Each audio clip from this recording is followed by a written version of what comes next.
क्या कुछ कहना चाहेंगे? आपने इस्तीफ़ा दिया है, क्या कारण रहे हैं, किस लिए आपने इस्तीफ़ा दिया? हरियाणा सिख गुरुद्वारा मैनेजमेंट कमेटी जो 1 दिसंबर को होंद में आई और जिसका विधिवत से इलेक्शन होके 21 दिसंबर से महन जी को प्रधान और आपके भाई को जनरल सेक्रेटरी बनाया गया। पहले दिन से मैं महन जी को देख रहा था, उनमें एक डर की भावना थी, एक लीडरशिप क्वालिटी नहीं थी और वो इस कमेटी को डेरे की तरह जो अपने एक निजी जैसे होता है स्थान, उसकी तरह रन करने का प्रयास कर रहे थे। इसका बड़ा एक लाइव एग्जांपल शुरू-शुरू में ही मिला कि पहली बात तो उन्होंने 15 दिन कोई मीटिंग ही नहीं की और 15 दिन बाद जो पहली मीटिंग की वो कहने लगे मैं कुरुक्षेत्र नहीं आऊँगा,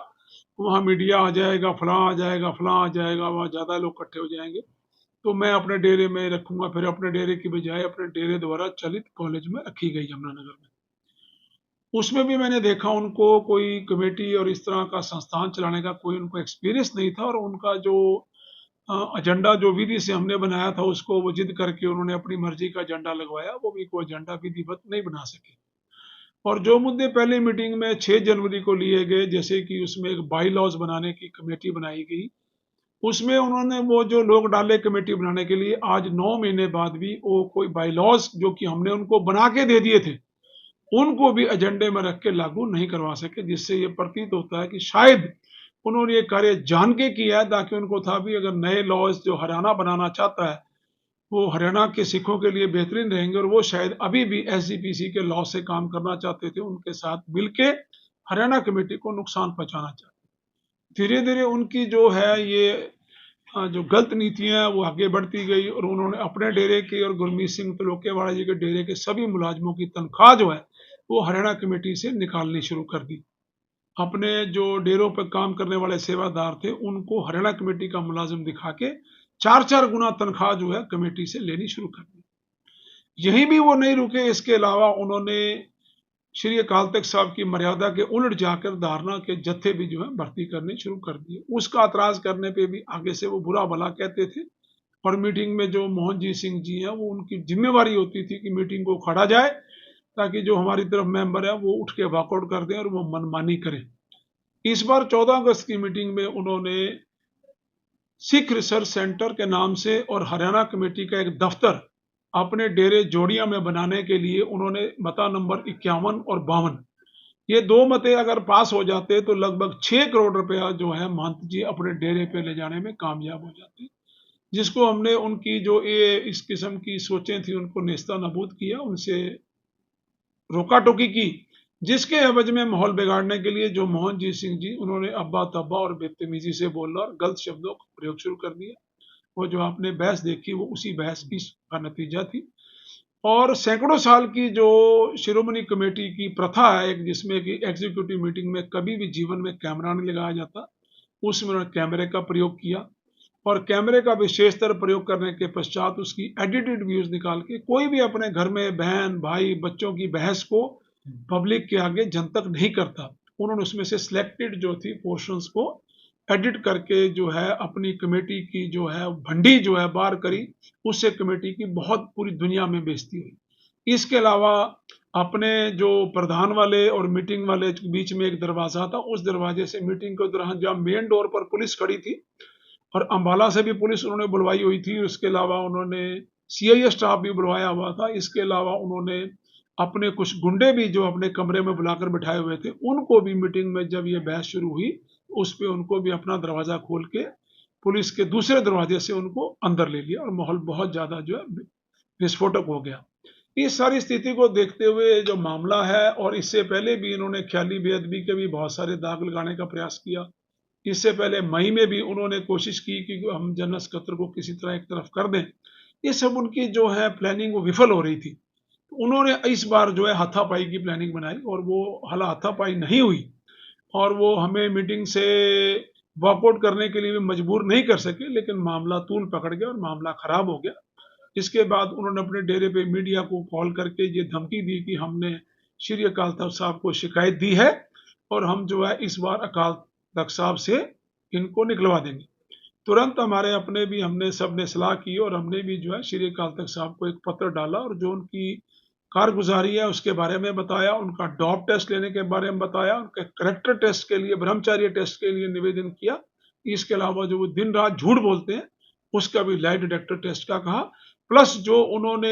ख्याली बेअदबी का एक दाग लगाया था उसको भी हमने कमेटी के लिए एक बनाकर उसकी भी जो है छानबीन करने के लिए एक एप्लीकेशन हमने भी दी। उसके निमित्त जब श्री अकाल तख्त से एक चिट्ठी आ गई कि हम लोग एक प्रबंध की मीटिंग नहीं कर सकते, तो हमें लगा कि जो प्रबंध की मीटिंग एक जनरल हाउस की 29 अगस्त को बुलाई गई थी उसको निरस्त करने के लिए ये जो है एक उन्होंने झूठी कंप्लेंट डाल के उसको बताया कि इसमें माहौल खराब हो जाएगा, ये मीटिंग ना होने दी जाए, तो कमेटी के खिलाफ वो चले, अपने मेंबरों के खिलाफ चले वो। तो इस सबको देखते हुए हमने जो अकाल तख्त साहब से हमें चिट्ठी आई, तो क्योंकि श्री अकाल तख्त साहब हमारे लिए सर्वमान्य है और उनके आदेश संदेश हमारे लिए सब हुक्म है, तो हमने सोचा क्यों ना कमेटी से रिजाइन कर दिया जाए, ताकि जो 5 मेंबरी कमेटी इसकी इंक्वायरी करनी आएगी तो हमें पोस्ट पर बैठे हुए उसमें जो है ईमानदारी से निर्भय निर्वैर इंक्वायरी ना हो, कोई दिक्कत ना आए। इसलिए मॉरली हमने अपनी जो है इकलाक जिसको हम कहते हैं अपनी, हमने वो रिजाइन कर दिया है। और जैसा कि आप बता रहे हैं कि आपको पता लगा है कि मान जी ने रिजाइन कर दिया, तो उनके भी रिजाइन करने का मैं स्वागत करता हूँ। अगला स्टेप क्या होगा आपका? अगला स्टेप है जी, हमने तो रिजाइन कर दिया, उस रिजाइन को अब हमने होम्स का तरफ किया कि हमारी अपॉइंटमेंट होम डिपार्टमेंट से हुई थी, जो ये नॉमिनेटेड बॉडी है वो आगे गवर्नर साहब को क्या सिफारिश करते हैं, क्या आगे होता है। बाकी हमारे मेंबर हमारे पास अभी भी बहुत से सक्षम मेंबर हैं। अगर महन जी चले गए तो उससे मुझे नहीं लगता कमेटी को किसी किस्म का कोई नुकसान होने वाला है, कि उनकी जो डेरावाद की नीतियां थी वो मेंबर्स नहीं चलने देंगे। और मैं उम्मीद करता हूं कि जो भी अभी बाकी बचे हुए मेंबर्स हैं अच्छा निर्णय लेंगे। और मैं आने वाले समय के लिए अपने सभी मेंबर से वादा करता हूं कि भले हम पोस्ट पे ना रहें या मेंबर ना रहें, दोनों ही हालात में जब भी हमें किसी सेवा के लिए, सुझाव के लिए बुलाया जाएगा, हम सदैव पहले की तरह तत्पर रहेंगे और सारी मदद करेंगे। आपका पूरा नाम? मेरा नाम Gurvinder Singh Dhamija, general secretary Haryana Sikh Gurdwara management committee. मेरे इस्तीफा देने की बात है, जो हालात हरियाणा सिख गुरुद्वारा मैनेजमेंट कमेटी के कुछ अरसे से चल रहे थे उनसे हम काफ़ी नाखुश थे। तो अपना तो पिछले जब से भी सामाजिक जीवन में 25-30 साल से आए हैं, तो एक ही सिंगल ध्येय रहा है कि कुछ पॉजिटिव, कुछ बेटर जो है समाज के लिए करके जाए। इसी कड़ी में जब हरियाणा सिख गुरुद्वारा मैनेजमेंट कमेटी का जो कंट्रोल लिया था सुप्रीम कोर्ट के ऑर्डर के बाद, जब हरियाणा ने एक नॉमिनेटेड बॉडी बनाई, उस बॉडी के बनने के पश्चात हमने गुरुद्वारा को पोजेशन, स्कूल कॉलेजेस का पोजेशन लिए, हेडक्वार्टर को स्थापित करना, बहुत से काम थे जो इतने दिखने में आसान नहीं थे, पर वाहिगुरु की मेहर से और सभी साथियों के सहयोग से वो बहुत बढ़िया हो गए। जो हमारे प्रधान जी महंत करमजीत सिंह जी हैं, शुरू से ही मैं इनको देख रहा था, एक एग्जैक्ट शब्द तो मुझे नहीं मिल रहा, पर मतलब इस तरह की नेचर थी कि एक जैसे प्राइवेट कंपनी अपना को डेरा चलाते हैं, ये स्वभाव उनके अंदर था। और एक डर के माहौल में वो रहते थे, और एक भय जो था उनको इस कदर उनको ले गया उड़ा के, कि उन्होंने अपने भय को ख़त्म करने के लिए जितनी भी एक टॉप हमारी हरियाणा से सभी हमने लोग रखने थे, जो हमने वादा किया था कि सभी मुलाजम हम हरियाणा से रखेंगे, वो पंजाब के रखने शुरू कर दिए चीज़ के बहकावे में आके। उसके बाद उन्होंने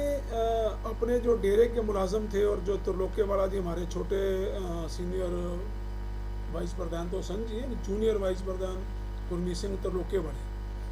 इन दोनों ने मिलकर अपने डेरे के जितने भी मुलाजिम थे वो सारे उनकी तनख्वाह जो हरियाणा कमेटी में डालनी शुरू कर दी। इसके अलावा इन्होंने जो अपने सेवादार जिनको यहाँ अपने 12-12 हज़ार दे रहे थे, कमेटी से 41,000 दिलवाना शुरू कर दिया।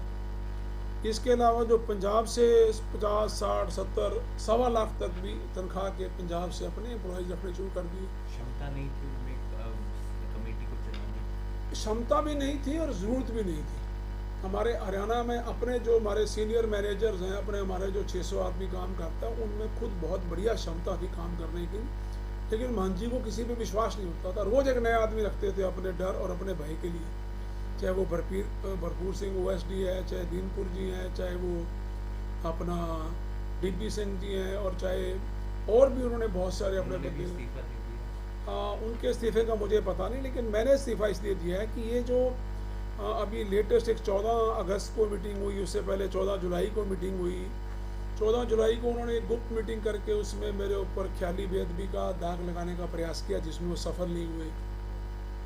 उससे पहले उन्होंने 17 मई को भी मुझे एक तरफ करने का प्रयास किया, उसमें भी वो सफल नहीं हुए। इस बार उन्होंने एक बहुत बड़ा जो है स्वांग रचा, जिसमें उन्होंने बेअदबी का दाग लगाकर और कई जगह से इसके खिलाफ न्यूज़ डलवाने का प्रयास किया। सिख धर्म में गुरु ग्रंथ साहब की बेअदबी जो है सबसे बड़ी जो है जुर्म माना जाता है, और उसमें ऐसे रोप से उनको था कि ऐसा रोप लगाएंगे जिससे इसका एक किस्म का डेथ वारंट साइन करने वाली बात है, तो लोग जो अपने आप ही इनको मार देंगे। तो फिलहाल कौन प्रधान बन सकता है सर, कौन से? तो अभी जो ये सारा मामला श्री अकाल तख्त साहब के संज्ञान में आया, उसको मांझी ने भी दिया और हमने भी उनको चिट्ठी लिखी। इस जो सारी जो एक कार्रवाई चल रही है, जो मांझी का नशे करने की शिकायत है, उस पर हमने डोप टेस्ट की मांग की है। जो वो लोगों के करेक्टर सर्टिफिकेट इशू करते हैं, उन पे हमने उनका ब्रह्मचार्य टेस्ट करने की मांग की है। इसके अलावा वो रोज़ाना इतना झूठ बोलते हैं, जो कहते हैं वो शाम तक मुकर जाते हैं, उसके लिए एक लाई डिटेक्टर टेस्ट की बात की। और सबसे मेन था कि जो वो ख्याली बेअदबी का उन्होंने एक झूठा तैयार किया था प्रपोजल, उसकी इंक्वायरी थी। तो इस सब इंक्वायरी के लिए जब हमने श्री अकाल तख्त साहब को लिखा, उनकी एक चिट्ठी आई जिसके से उन्होंने मान मर्यादा को बरकरार रखने के लिए और कोई छोटे मोटे रेगुलर काम करने के लिए सब मंजूरी दे दी, लेकिन प्रबंध की मीटिंग के लिए उन्होंने मना कर दिया। फिलहाल उन्होंने क्या लगाए हैं सर, बेअदबी के लगाए श्री अकाल? हाँ, वो तो जुलाई के लगाए हुए हैं, शायद उसी के बारे में कोई लेटर डाली होगी, और मुझे नहीं मालूम वो लेटर डाली है, उन्होंने क्या डाली है उसका मुझे नहीं पता। लेकिन अकाल तख्त साहब से चिट्ठी आई, उसमें 14/8 का जरूर जिक्र है, जिसमें हमारे मेंबरों की आपस में बहस हुई। वो भी एक जो है मीटिंग हॉल है, पंजोखड़ा कॉम्प्लेक्स में है, गुरुद्वारा के परिसर में है। उसके लिए भी कौन बन सकता है सर प्रधान और सेक्रेटरी? हमारे बहुत से मेंबर, अभी 30-35 मेंबर, 35 मेंबर हमारे और जो है इसमें कमेटी में है, और मैं समझता हूँ उसमें काफ़ी लोग इस काम के लिए सक्षम है, चाहे वो बाबा बलजीत सिंह दादूवाल जी हैं, और चाहे और बहुत से मेंबर हैं। जिसको भी जिम्मेवारी सारा हाउस मिल के देगा,